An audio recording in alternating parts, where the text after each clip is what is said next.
Hello everyone and welcome to another News Coolum video, another plug side chat.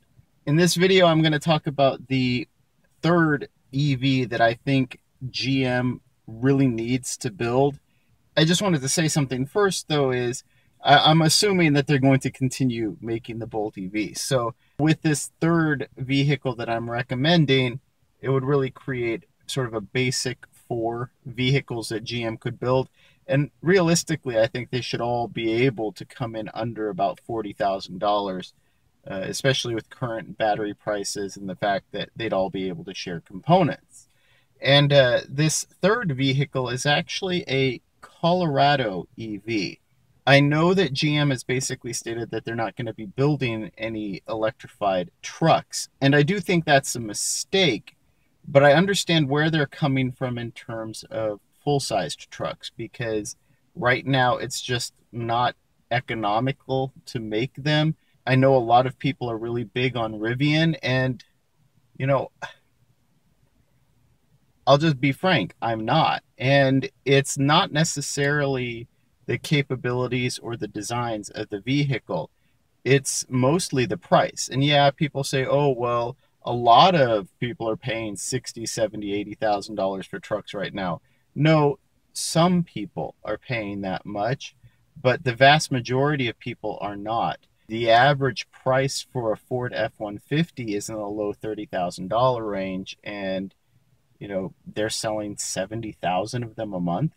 You're not selling 70,000, $80,000 trucks a month total anywhere. I think we need to understand that while, yes, some people don't have anything better to do with their money and they spend a lot on trucks, most people aren't going to be able to spend that much on a truck. And I think in order for EV trucks to actually make a difference, they're going to have to be able to come in at under $40,000.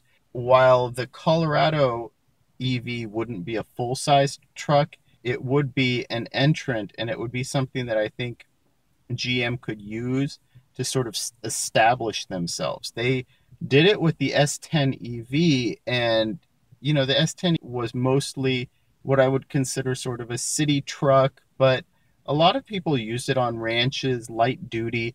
It was effective, and having an S10 EV, not all that different than Ford's Ranger EV that they also made. So those saw a lot of fleet duty on like military bases and things like that. So I think a Colorado EV would be something that people would be willing to pay for.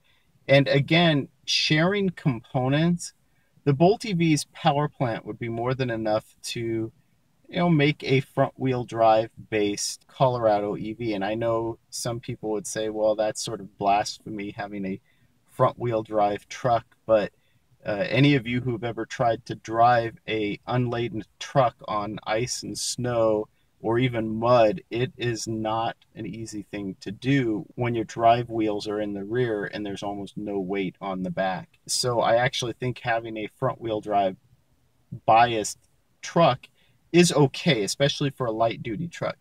But that also brings me to one other point is that, again, I mentioned this with the Equinox EV. I think that it would be an opportunity for GM to start cutting their teeth on adding a second motor to create an all-wheel drive configuration. And really, again, this would be a rear induction motor that wouldn't need to be that much more powerful than the permanent magnet motor. In fact, it would probably be best if it were a lighter duty motor, but primarily used for torque. Because what happens is when you do have loads, or if you are attempting to tow, it's going to be much easier to apply torque through an induction motor.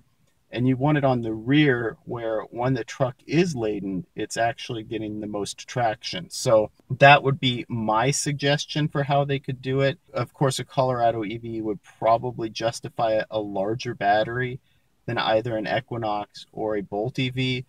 My recommendation would be a minimum of a 70 to 80 kilowatt hour battery pack, but 80 kilowatt hours would be sufficient. And yeah, it would bring the price up a little bit, but it would be worth it. And the Colorado EV is a small enough truck that with some very basic aerodynamics modifications, you're talking about something where you would easily be able to see over 200 miles. And really, remember, if we're talking about low speed city driving, the Bolt EV with a 60 kilowatt hour battery pack is rated at over 250 miles EPA range. So if you have someone, a city gardener or landscaper, if they had a 70 kilowatt hour battery pack in a Colorado EV, I would have a hard time seeing them get less than 200 miles out of a charge. I think that a Colorado EV is another vehicle that GM should really try and pursue, especially if before any incentives they can get the price under about $40,000. I think that something a lot of people forget is even outside of the federal tax credit, there are a lot of state incentives as well. And when states like Colorado are offering $5,000 off an EV, and in California, you get $2,500 off, or if you're under a certain income, it's as much as $5,000 off. Those start to compensate for losing that federal tax credit. One area where I could see a Colorado EV being super popular would be the San Joaquin Valley, and their Clean Air Board is also offering additional rebates. So these are things that I think as long as GM can get the price to start out fairly competitive. I mean, I know you can buy a Colorado in an internal combustion format for the low 20,000s right now. You're not going to be able to match that with an EV. But when you take into account the incentives and you take into account lower fuel costs and maintenance, it does actually add up. That differential is only going to be a few $1,000s. And like I said, if you can have, it'd probably be a several $1,000 add-on option for a rear induction motor that also provides basically a towing package. That's a very compelling vehicle. And even if it's coming in at just around $40,000 for a very basic Colorado EV, I think you'd have a lot of people snapping those up. I'd love to hear what you think. Is a Colorado EV a vehicle that you would be interested in? Is it something that you could see selling really well, winning over maybe local contractors or people who maybe even fleet sales? If you enjoyed this video, please like and subscribe. It really helps out the channel. And thank you for watching.